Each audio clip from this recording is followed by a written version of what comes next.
Brasilinas e brasilinos, fala meus queridos sobreviventes do Bananinho. Sejam muito bem-vindos a mais um vídeo da nossa resistência mental contra o hospício geopolítico. Peguem seus coletes à prova de balas, suas passagens só de ida para Paris e um balde de pipoca, porque o roteiro da nossa realidade hoje está mais bizarro, violento e sem sentido do que um filme do Tarantino dirigido pelo próprio diabo. Ah, o amor! O ar estava exalando romance no Dia dos Namorados. E o que o nosso casal marginal da ostentação, os reis do déficit, Lula e Janja, decidiu fazer para celebrar essa data tão profunda? Uma transmissão ao vivo para o país inteiro assistir à mais patética, constrangedoramente pão dura e canastrona troca de presentes da nossa história republicana. A nossa primeira desgrama, aquela criatura iluminada que a gente sabe que adora esbanjar, que ama um enxoval em Paris comprado com o seu suor, que adora um motel de luxo cuja diária paga um ano de IPVA de um trabalhador, resolveu encarnar a primeira dama mais chinelona de todos os tempos. Feliz Dia do Namorado. Que Deus abençoe cada casal brasileiro, cada homem, cada mulher. Que Deus abençoe cada família. Por isso, eu vou dar um beijo na Janja, dizendo obrigado, Janjinha, pelo amor que eu tenho por você e pelo que eu sinto que você tem por mim.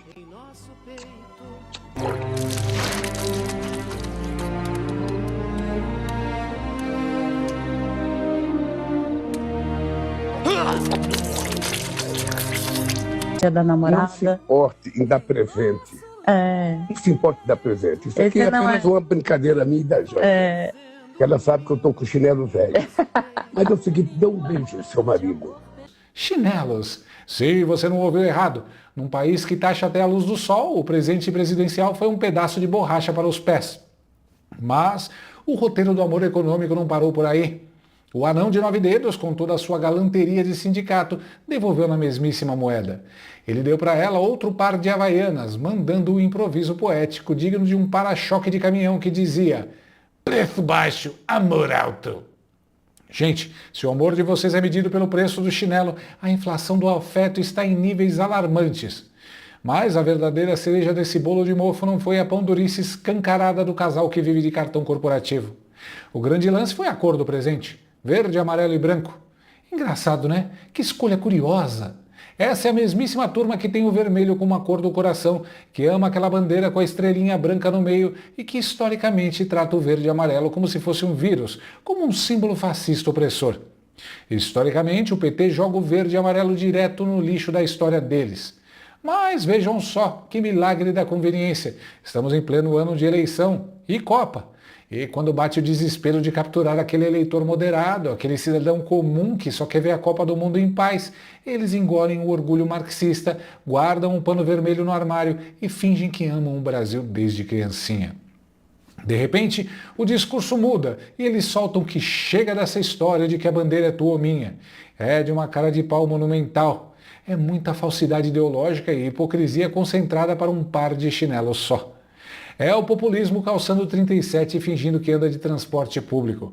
Mas, meus amigos, se vocês acham que esse momento pé de chinelo que gerou uma vergonha alheia generalizada na nação foi a cena mais absurda e ridícula que a nossa eterna faraona Janja protagonizou nessa semana, vocês estão redondamente enganados. Vocês subestimam a capacidade dessa mulher de passar vergonha no crédito e no débito. Segura firme na cadeira, respira fundo e se prepara para o nível do delírio. Pílula vermelha, pílula vermelha, pílula vermelha. Durante um encontro nacional promovido pelo próprio PT, uma daquelas reuniões onde eles se juntam para aplaudir os próprios erros e inventar novas formas de gastar o nosso dinheirinho, a Janja pegou o microfone. E quando ela pega o microfone, meus amiguinhos, o bom senso pede demissão. Ela soltou a seguinte pérola filosófica sobre a segurança pública do nosso país. O ando sozinha era com muitas mulheres e Deus cuidando de nós mulheres. Mas a gente sabe que além de Deus cuidar de nós, que a gente sabe que Ele está cuidando, a gente precisa de um Estado que também cuide de nós. A gente precisa de uma sociedade que também cuide de nós. A gente precisa andar tranquilamente pelas ruas. A gente precisa não ter medo de chegar em casa e encontrar um companheiro que nos espanque. A gente precisa não ter medo que nossos filhos andem pelas ruas da comunidade sem levar uma bala do Estado. Isso mesmo que você ouviu. Não limpe os seus ouvidos. O problema não é o seu aparelho de som. Na cabeça reluzente e cheia de privilégios da nossa primeira desgrama, a grande preocupação de quem mora na periferia não é o assaltante de celular, não é o traficante com fuzil na bandoleira, não é o crime organizado que cobra taxa para o gás entrar na rua. Não! A culpa de tudo, o grande monstro sob a cama, é a polícia. A declaração, obviamente, caiu como uma bomba termonuclear na realidade concreta e foi pessimamente recebida por qualquer pessoa que tenha dois neurônios funcionando em sincronia. E a nossa filósofa de condomínio tomou uma invertida maravilhosa, daquelas de deixar o pescoço torto, dada pela delegada Raquel Galinatti. Alguém que, convenhamos, entende 1 zilhão de vezes mais de segurança pública, de rua, de crime e de perigo real do que a Janja jamais vai entender assistindo a vida pela janela de um jatinho da FAB. A delegada mandou a real sem vaselina, sem filtro e direto na jugular. A gente precisa não ter medo que nossos filhos andem pelas ruas da comunidade sem levar uma bala do Estado. Janja, a gente precisa não ter medo que os nossos filhos andem pela comunidade sem tomar uma bala de narcotraficantes terroristas. Ou isso é alienação completa da realidade ou é desonestidade intelectual. Muito bem. Galinatti simplesmente jantou. Jantou com farofa a primeira desgrama ao classificar essa fala absurda como uma alienação completa da realidade. Ou, para ser mais politicamente correta, pura desonestidade intelectual. E vamos aqui combinar, entre nós, sobreviventes, é muita, mas muita desonestidade. É um nível de cinismo que exige treino. Primeiro vamos fazer uma autópsia no texto da própria craca da seleção. Ela abre a boca e diz: Nossas filhas. Senhora Janja, vamos aos fatos frios e biológicos. Ao que consta nos registros civis, a senhora nem filhos tem. O seu instinto materno, no máximo, se aplica a um enteado que, pelo que a fofoca política conta, parece não ir muito com a sua cara dourada pelo sol de resorts internacionais. Então, que palanque afetivo é esse? De quais filhos a senhora está falando? Dos filhos dos outros que sofrem na pele o que a senhora só vê em tese de sociologia barata? Segundo, ela se enche de autoridade para falar de andar pelas ruas da comunidade. Gente, vamos ser honestos, a Janja não pisa em comunidade a menos que seja um evento milimetricamente blindado, com 3 cordões de isolamento e fotógrafo oficial para garantir o post no Instagram.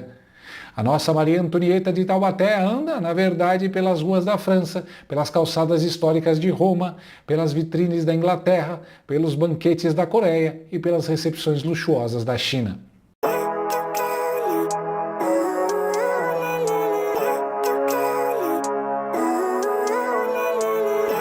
Janja viaja o mundo acumulando milhas da realeza, gastando bilhões do dinheiro do contribuinte que acorda às 4 da manhã. Sabe quem realmente fica nas comunidades enquanto ela faz esse turismo de luxo internacional?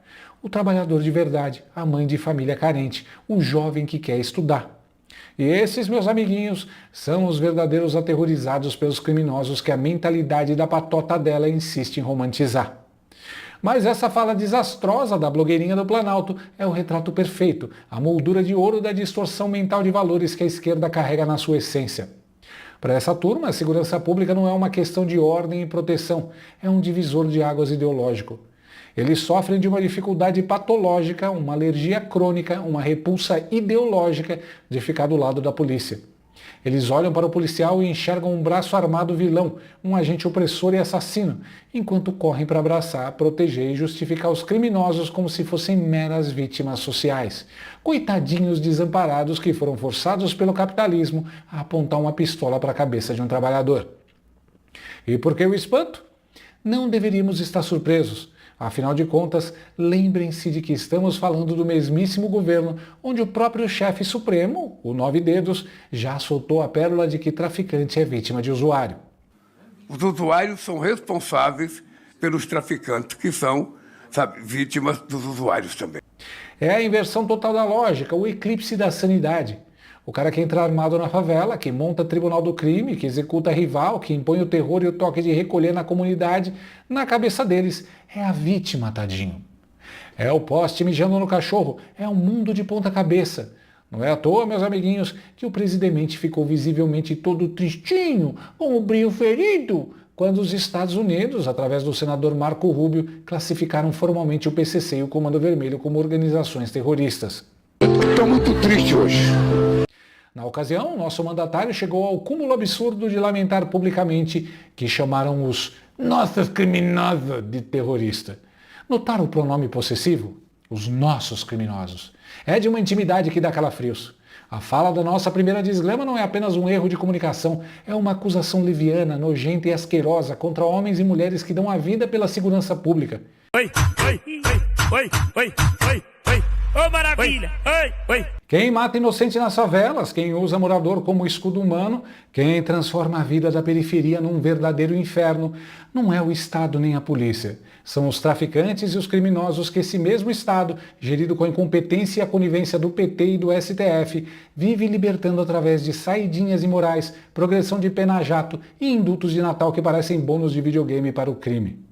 Eles abrem as portas das cadeias, libertam bandidos perigosos para voltar às ruas para assaltar, torturar, roubar e violentar inocentes. E, ao mesmo tempo, em perfeita sincronia, usam toda a máquina de narrativa para demonizar, humilhar e obstruir o trabalho do policial militar, do policial civil. Aquele pai de família que sai de casa às 5 da manhã sabendo que pode ser o último dia dele, que muitas vezes é morto em combate e nem volta para ver os próprios filhos. Para esses heróis reais, não tem textão da Janja, não tem humilha do Lula, só tem o silêncio e o desprezo. Se o marido dela fica deprimido quando chama um traficante pelo nome correto de terrorista e defende com unhas e dentes quem mata, e se ela manipula a narrativa pública para transformar em vilão o policial, que é a última barreira entre nós e a barbárie, fica aqui a pergunta que não quer calar. Afinal de contas, de que lado essa gente está? Com certeza absoluta não é do lado da família de bem, não é do lado do trabalhador que pega ônibus lotado e reza para voltar vivo. E vamos ser bem claros, se a gente vivesse num país sério, onde as leis fossem levadas a sério e as instituições tivessem espinha dorsal, fazer uma acusação bizarra, criminosa e sem provas de que a polícia é a grande assassina de inocentes, daria até cadeia por calúnia e difamação contra as forças de segurança.